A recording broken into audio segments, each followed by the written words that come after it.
The Grandview Country Club's private dining rooms sparkled with the kind of understated elegance that came from decades of hosting the city's most important celebrations. Crystal stemware caught the light from antique chandeliers, while oil portraits of distinguished club members watched over the evening's festivities with quiet approval. Dad's retirement celebration had drawn 40 of his closest colleagues, friends, and family members, all gathered to honor his 35 years as the city's most respected high school principal and his upcoming transition to well-deserved leisure. I sat at the family table in my usual simple black cardigan and modest skirt, quietly observing the carefully orchestrated tribute to Dad's distinguished career in education. He held court in his best suit, accepting congratulations and heartfelt testimonials with the gracious dignity of someone who'd spent decades shaping young minds and building futures. Mom beamed beside him in her elegant dress, occasionally rising to greet former colleagues and parents of students whose lives Dad had touched over the years. My brother Michael commanded attention near the bar, regaling anyone who'd listen with stories from his latest corporate promotion and the new house he'd just purchased in the city's most exclusive neighborhood. His wife Jennifer sparkled beside him in jewelry that probably cost more than most teachers' annual salaries, both of them radiating the confidence that came from climbing the traditional ladder of financial success. My sister Patricia held court near the dessert table with her surgeon husband, both of them discussing their children's acceptance to prestigious private schools and their upcoming European vacation. The conversation flowed effortlessly between career achievements, real estate investments, and educational opportunities, the standard currency of professional families who valued accomplishment above all else. Lisa. Dad's voice carried across the dining room as the main course was cleared. Come over here. I want everyone to hear about our children's success stories. I walked over with my water glass, knowing exactly what was coming.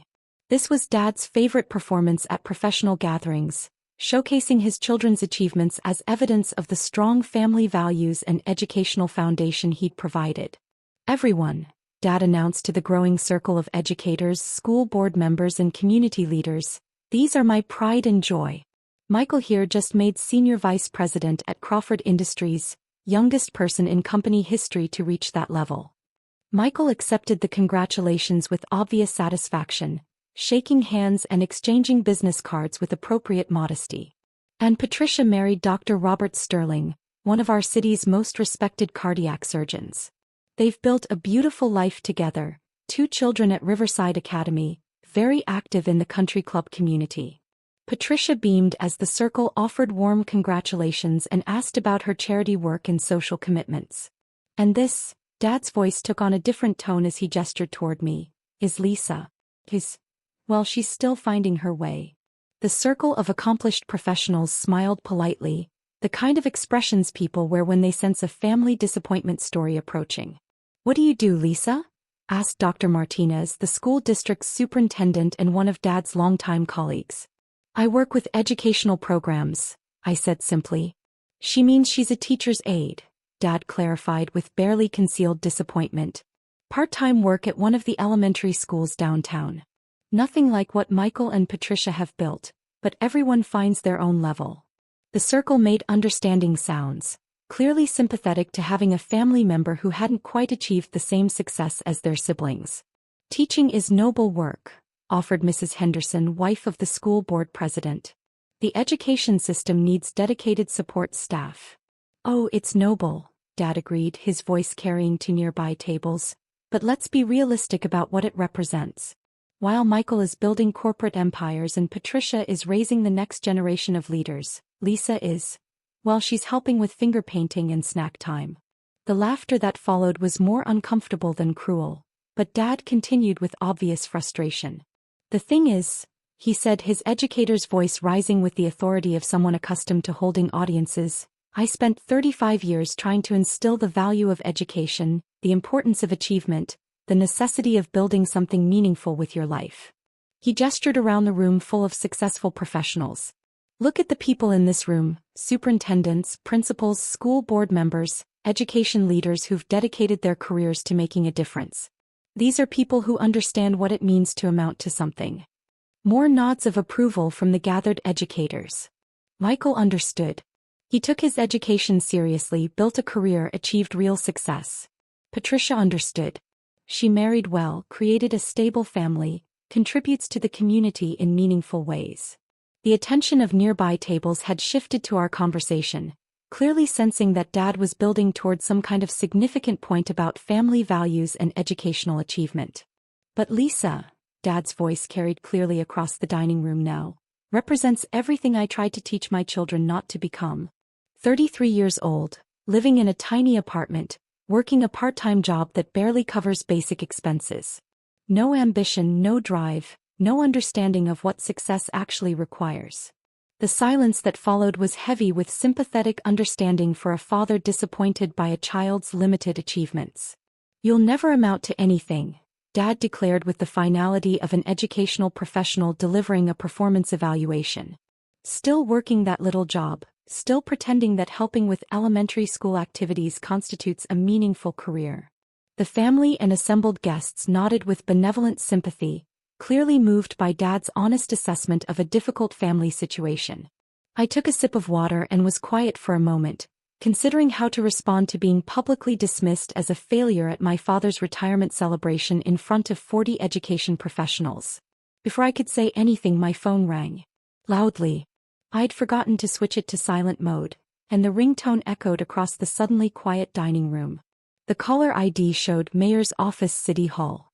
"Lisa," Dad said with obvious irritation, "turn that off. This is completely inappropriate during a celebration." But something about the caller made me hesitate. The mayor's office didn't typically call people on Saturday evenings unless something significant had happened. "Answer it," someone from the audience called out with amusement. "Let's see what kind of urgent business the teacher's aide needs to handle." A ripple of good-natured laughter went through the crowd. "Fine," I said and answered the phone on speaker. "Miss Parker." The professional voice filled the suddenly silent dining room. "Yes, this is Lisa Parker. This is Jennifer Rodriguez from Mayor Thompson's office. The mayor asked me to call personally to thank you for your extraordinary donation to the city's education initiative." The silence that followed was so complete I could hear the kitchen staff preparing dessert courses in the adjacent room. The mayor wanted to express his gratitude for the $20 million contribution to modernize our elementary school system. The new technology centers and upgraded facilities will transform education for thousands of children. $20 million. The number seemed to echo in the crystal stemware. Dad's champagne glass was frozen halfway to his lips, his face the color of the white tablecloth. "Miss Parker," the mayor's assistant continued, "are you there? We'd like to schedule a ceremony to formally recognize the Parker Education Foundation's impact on our community." "I'm here," I said, my voice carrying clearly across the dining room that had gone silent except for the sound of forks being set down on plates. "I'm actually at a family celebration right now." "Oh, wonderful. A celebration of your incredible generosity? That's perfect for our media statement." I looked around the circle of stunned faces, Dad with his mouth hanging open, Michael staring at me like I'd grown a second head, Patricia clutching her husband's arm with obvious shock. "Something like that," I said. "You mentioned the Parker Education Foundation?" "Yes, your foundation's commitment to children's education has been extraordinary. The $20 million for elementary schools, the $15 million for teacher training programs, the $10 million for educational technology. It's the largest private education investment in our city's history. $45 million total." The number hit the room like a physical blow. Dr. Martinez made a small choking sound. "And we understand there's more to come?" the assistant continued. "The proposal for the new Science and Arts Center?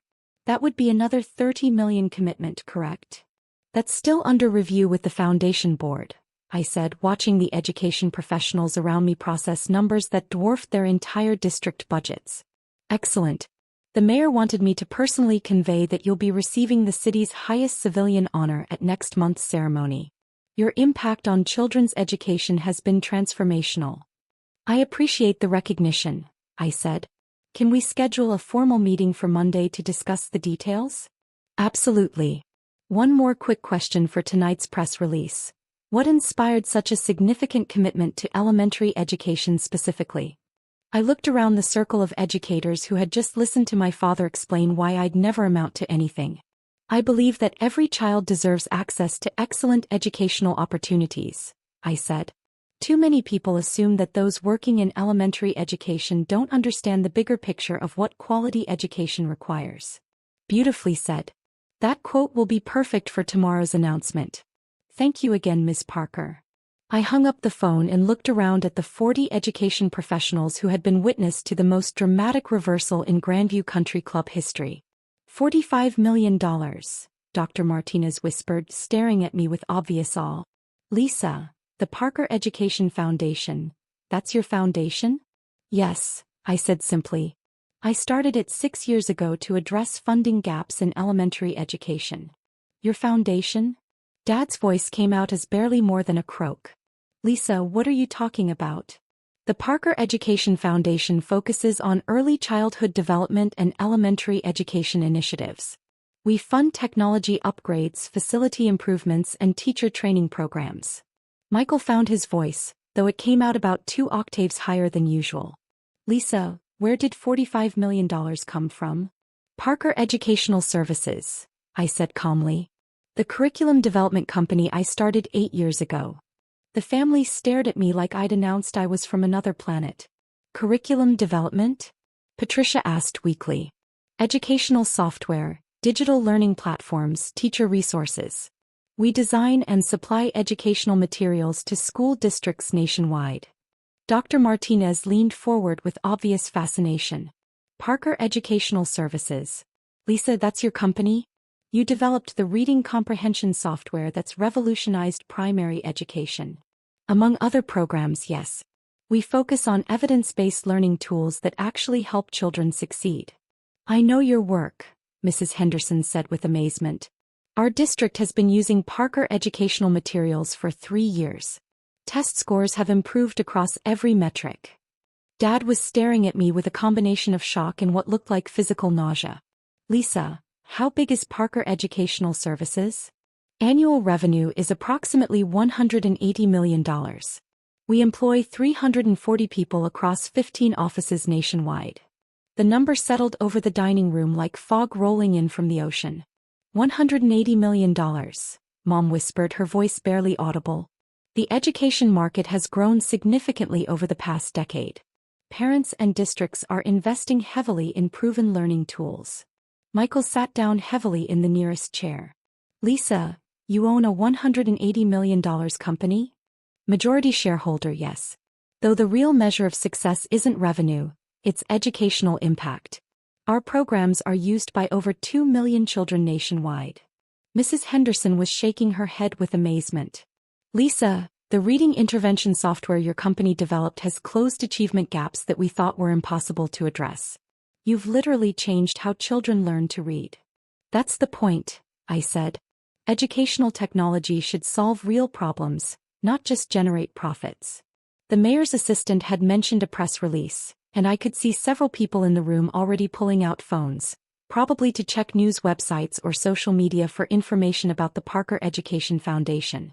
Lisa, Dad said, his voice shaking, why didn't you tell us? All these years we thought. I just said you'd never amount to anything. While standing in a room full of educators whose students benefit from programs I developed, I pointed out. The irony wasn't lost on me. But the teacher's aide job, Mom said with confusion. You said you work at the elementary school. I volunteer 2 days a week in Mrs. Thompson's 3rd grade classroom. I wanted to understand how children actually interact with educational materials before designing better ones. Volunteer work? Patricia asked faintly. The best way to develop effective educational tools is to watch children use them in real classroom settings. Mrs. Thompson's students have been my best focus group for 8 years. Dr. Martinez stood up from his chair, clearly struggling to process the evening's revelations. Lisa, every education professional in this room knows your work. The Parker methodology has become the gold standard for elementary reading instruction. Which is why the foundation focuses on making those tools available to underfunded schools, I explained. Not every district can afford premium educational software. So you give it away? Dad asked, his voice filled with confusion. To schools that meet certain criteria, yes. The foundation covers licensing costs for districts serving high-poverty populations. The servers began bringing out the retirement cake, an elaborate creation celebrating Dad's decades in education. But the usual retirement party energy had been replaced by stunned silence as people processed what they'd just learned. "Lisa," Mom said quietly, "the things we said about your career, your achievements, were said while celebrating in a room full of people who use educational programs I created." I finished. "Programs that help thousands of teachers and millions of children every day." "I called you a teacher's aide," Dad said, his voice filled with something that sounded like shame. "I said you were helping with finger painting and snack time, while I was actually observing how children develop fine motor skills and social interaction patterns to inform the design of early childhood learning programs." Michael cleared his throat, his business instincts finally kicking in despite the shock. "Lisa, this is incredible. We should discuss family investment opportunities, maybe some strategic partnerships." I laughed, a sound that seemed to surprise everyone at the table. "Michael, Parker Educational Services generates more annual revenue than Crawford Industries. I don't need family investment." "But we're family," Patricia protested. "Family supports each other. We can help with connections, strategic advice. Like you've been supporting me by calling my work meaningless? By treating me like the family disappointment who never learned the value of achievement." The retirement cake was placed in front of Dad, but he was staring at it like he'd forgotten what cake was for. "The foundation ceremony," I said, standing from the table, "is next Saturday if anyone wants to attend. The mayor will be presenting the Education Achievement Award." "Education Achievement Award?" Dr. Martinez asked with obvious excitement. "For contributions to children's education." Apparently helping with finger painting and snack time made a bigger impact than anyone realized. As I walked toward the exit, I could hear the explosion of conversation behind me. Whispered amazement, frantic attempts to process what had just been revealed, probably mixed with calculations about how this changed their understanding of success and achievement. My phone rang again as I reached my car in the country club parking lot. "Lisa." My foundation director's excited voice filled the car as I answered on Bluetooth. "I just heard from the mayor's office. The press conference is scheduled for Monday morning." "Perfect timing," I said, starting the engine. "How did the quarterly numbers look?" "Revenue up 28% year over year. The new math program is exceeding adoption projections. We're on track to serve 3 million students by next year." I drove home through the quiet suburban streets, thinking about the conversation that was probably still raging inside the Grandview Country Club's private dining room. Tomorrow, when the newspaper ran their story about the Parker Education Foundation's record-breaking donation, when Dad's education colleagues started asking about his unsuccessful daughter, when they realized that their assumptions about achievement and success had been completely backwards, things would be different. Not because I'd finally proven myself worthy of their respect, but because they'd finally learned the cost of judging someone's worth based on job titles rather than actual impact. Parker Educational Services had bigger innovations in development, and the Parker Education Foundation had more schools to serve. And for the first time in 8 years, I wouldn't have to explain any of it to people who had already decided I wasn't worth listening to. The mayor's ceremony would be held at City Hall, where they'd announce that the woman Dad said would never amount to anything had actually built one of the most impactful education companies in the country while quietly transforming how millions of children learn to read. Some achievements, I'd learned, speak louder than any celebration dinner ever could.